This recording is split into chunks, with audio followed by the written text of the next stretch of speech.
Mamiwata. Torosu, c'est la divinité qui protège contre la naissance des enfants mal formés. Aujourd'hui, on rencontre dans nos communautés en ville des enfants qui n'ont pas notre physique humaine. Quand on va dans le monde de la science, nous mettons ça sur le compte des anomalies, de la trisomie 21, etc. Mais quand nous rentrons dans le monde spirituel, nous mettons ça sur le compte de cette divinité-là qui est venue en vie humaine pour nous apporter une bénédiction, une protection, un message. Raison pour laquelle, quand nous avons ces enfants dans une communauté, il faut en prendre soin, les respecter pour avoir la bénédiction de la divinité. Les enfants garçons sont appelés Torosu comme la divinité et les filles sont appelées Torosi, juste pour faire le féminin.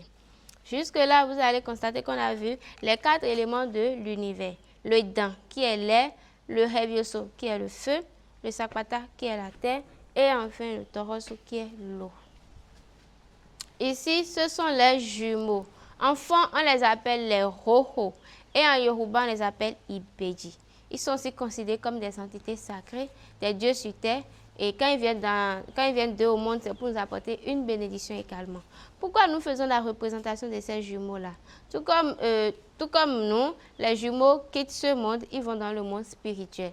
Mais comme ils sont des dieux et qu'un dieu ne meurt pas, nous faisons maintenant des rituels, des cérémonies pour faire appel à leur esprit qu'on met dans ces genres de statuettes-là. On continue toujours à les adorer, à leur montrer qu'ils sont toujours qu'on est toujours de cœur avec eux, qu'on les aime, de nous protéger et nous accorder la grâce infinie.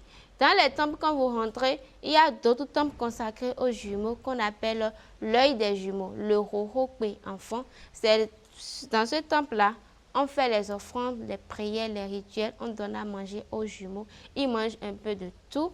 Même si nous n'avons pas les statuettes qui sont là, qui sont présentement là, une fois arrivés, quand on prie, quand on demande quelque chose, ils nous écoutent, ils nous voient également.